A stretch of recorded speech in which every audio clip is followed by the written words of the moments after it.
નમસ્કાર મિત્રો, સ્વાગત છે તમારું ખેડૂત વિકાસ યુટ્યુબ ચેનલમાં। તો ચાલો જાણીએ આજે સોનું અને ચાંદીમાં કેટલો વધારો થયો કે પછી ઘટાડો।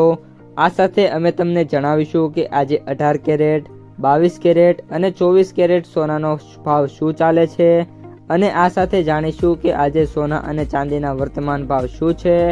આ બધી માહિતી તમને આ વિડીયોમાં વિગતવાર મળશે, પરંતુ એ પહેલાં દરરોજના સોના અને ચાંદીના નવનીતમ ભાવ અને સમાચાર મેળવવા માંગતા હોય તો અત્યારે જ અમારી ખેડૂત વિકાસ યુટ્યુબ ચેનલને સબસ્ક્રાઈબ કરો। જો વિડીયો ગમે તો લાઈક કરો અને તમારા બધા સગા સંબંધીઓ અને મિત્રો સાથે શેર કરો। આજના 18 કેરેટ સોનાના ભાવની વાત કરીએ તો તાજેતરમાં સોના અને ચાંદીના ભાવમાં તીવ્ર ઘટાડો જોવા મળ્યો છે।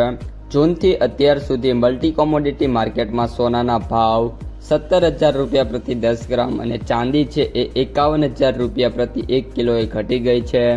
બંને ધાતુઓ તેમના રેકોર્ડ હાઈથી નોંધપાત્ર રીતે નીચે આવી ગયા છે અને રેકોર્ડ હાઈ સ્તરની વાત કરીએ તો સોનું છે 1.93 લાખથી ઘટીને 1,44,000 પ્રતિ 10 ગ્રામ થયું છે। આ દરમિયાન ચાંદી છે એ 1.98 લાખ પ્રતિ કિલોગ્રામ ઘટીને 4.20 લાખથી 2.22 લાખે મિત્રો અત્યારે ટ્રેડ શરૂ છે। આંતરરાષ્ટ્રીય બજારમાં પણ આવી જ રીતે છે ઘટાડો જોવા મળ્યો છે। જે સોનું છે $4,000 પ્રતિ ઓંસથી નીચે આવી ગયું છે અને વાત કરીએ ચાંદી તો $57 પ્રતિ ઓંસની નજીક છે અત્યારે ટ્રેડ કરી રહ્યું છે। આશા રાખીએ છીએ કે આગામી દિવસોમાં જે સોનું અને ચાંદી છે ફરીવાર રિકવર કરે। અત્યારે જે રીતની મિત્રો સિચ્યુએશન છે એ પ્રમાણે સોના અને ચાંદીના ભાવમાં હજી પણ નાના મોટા ઘટાડા થવાની પોસિબિલિટી જોવા મળી રહી છે। આ અસ્થિરતા વચ્ચે ચીને એક મોટો નિર્ણય લીધો છે કે જે સોના અને ચાંદીના ભાવને વધુ નીચે લાવી શકે છે।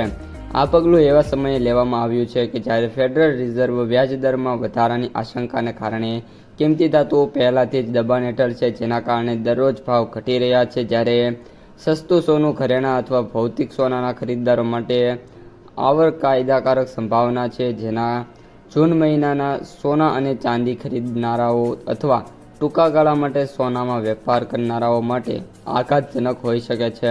ચાલો જાણીએ ચીને શું નિર્ણય કર્યો છે। તો સાઉથ ચાઇના મોર્નિંગ પોસ્ટ અનુસાર ચીનની સૌથી મોટી બેંક છે ઇન્ડસ્ટ્રીયલ કોમર્શિયલ બેંક ઓફ ચાઇનાએ જાહેરાત કરી છે કે 24 જુલાઈ 2026થી તેઓ રિટેલ રોકાણકારો માટે શાંઘાઈ ગોલ્ડ એક્સચેન્જ સાથે જોડાયેલી ટ્રેડિંગ એકાઉન્ટ બંધ કરશે। આ પ્રતિબંધ ખાસ કરીને ઉચ્ચ જોખમવાળી ટ્રેડિંગ સેવાઓ પર લાગુ પડે છે, જેના દ્વારા બેન્કોએ રિટેલ રોકાણકારો માટે જે SGE લિક્વિડ ટ્રેડિંગ ફંડ છે એની સુવિધા આપી હતી। ચીને આ નિર્ણય લીધો કારણ કે તે બજારની અસ્થિરતા વચ્ચે છૂટક રોકાણકારોને નુકસાન સહન કરવું પડતું નથી। આનો ઉદ્દેશ સામાન્ય લોકોને સટ્ટાકીય સોનાના વેપારોથી દૂર રાખવાનો છે અને વધુમાં જો મોટી સંખ્યામાં છૂટક રોકાણકારો એકસાથે નુકસાન સહન કરે તો બેન્કિંગ સિસ્ટમ પર દબાણ લાવી શકે છે। પરિણામે જોખમ ઘટાડવા માટે આ રીતની સિસ્ટમ છે લાગુ કરવામાં આવી છે, જેના કારણે સોના અને ચાંદીના ભાવ છે એમાં હજી પણ મોટા ઘટાડા થઈ શકે છે અને ભારત પર પણ તેની અસર છે આપણને જોવા મળી શકે છે।